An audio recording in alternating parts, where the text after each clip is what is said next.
I want to do a story time about the time I saw a movie accidentally with Kristen Schaal before I really knew who she was, but I kind of knew who she was. Okay, so Toy Story 3 came out in 2010, and I really loved it. I was 15 at the time.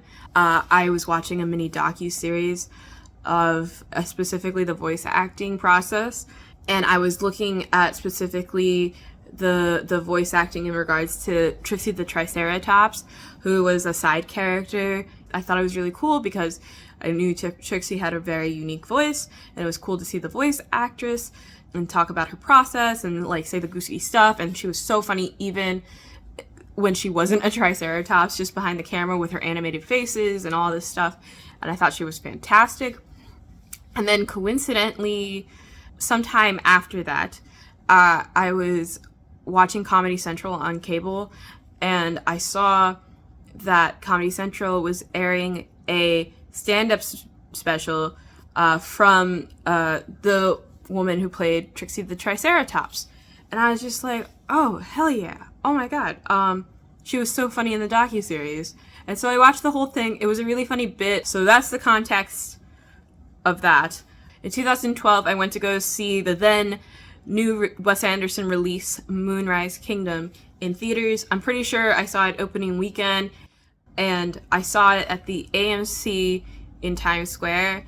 And I remember I was one of the first people to get to the theater, and I saw that the perfect seat was open. And I went directly for it. And so I like pull the seat down, and I take a little sip, and then I feel just like a wetness. And I could tell it was like wet because I didn't even like I just barely like scraped by it with my butt before I noticed.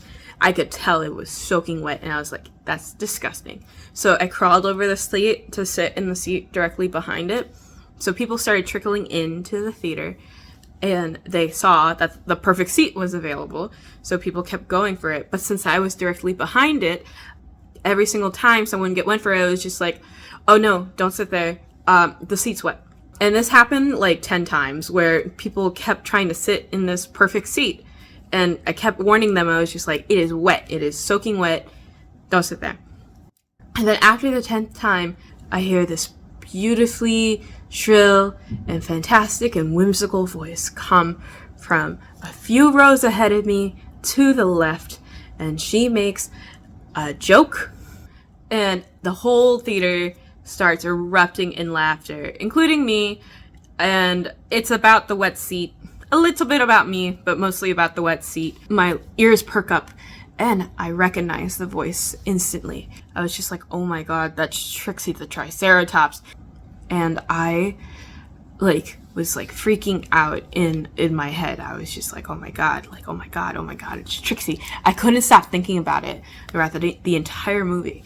I think that's kind of telling about the movie Moonrise Kingdom just like a little bit, but also it just shows the power of that voice, of that incredible, energetic, comedic stance that she has. So when the movie ended and the lights came back on, I was like looking for her, and she was gone. She left. So when I noticed that she left, I got up and I rushed out of there. I saw the movie with my cousin, and I am pretty sure I abandoned her because I wanted to get up and leave and find her so bad because I needed to see if that was Trixie the Triceratops. I needed to know. So I got up and I started power walking.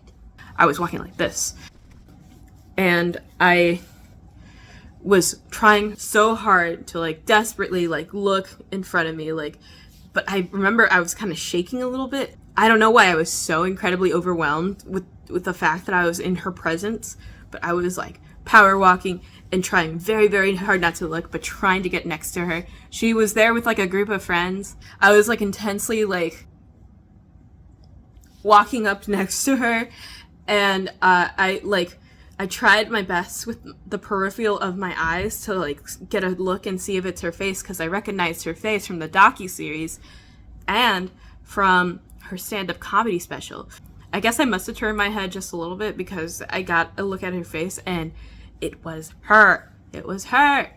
She's a very fast walker. And so I think I have a slight memory of her, just briefly, glancing at me and watching me, very clearly power walking so I could be next to her.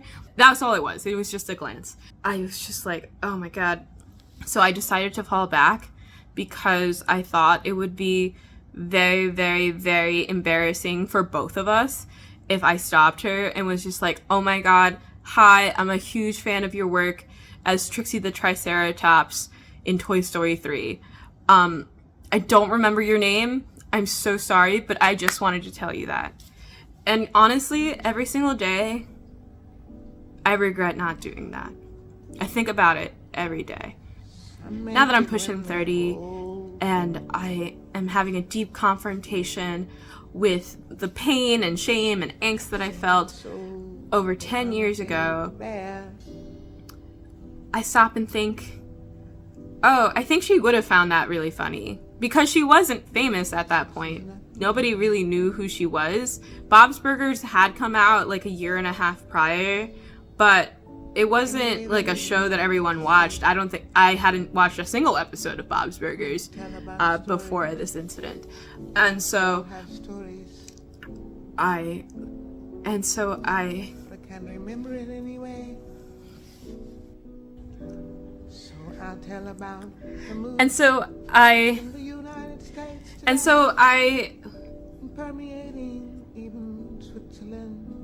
so I'm saddened by the fact that I let embarrassment and so as I recall the situation, even now, just talking about it, I joke around that I think about this every day, right? I do think about this every day. But as a vulnerable youngling who had a lot of shame and insecurity, I look back at who I was over a decade ago, now that I'm pushing 30, and I realize that I wish I had the confidence and self-esteem to just simply to say hi. I loved your work as Trixie the Triceratops. I'm sorry, I don't know your name. But I think you're really funny, and I can't wait to see what you do in the future. Because I remember that's exactly what I wanted to say, and for some reason, I stopped myself, and I didn't let myself do that. I'm trying to tell my story. Janice Ian told it very well. Janis Joplin told it even better. Billie Holiday even told it even better. We always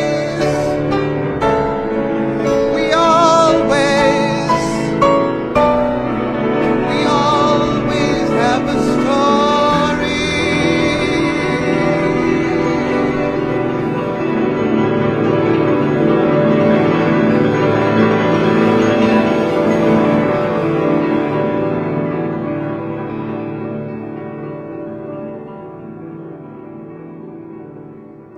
I didn't mean to slip into a confrontation with myself on me attempting to heal my inner teenager, but that's just kind of what this divulged into. I thought it would just be a fun little story about me not meeting Kristen Schaal, but watching Moonrise Kingdom with her. And that's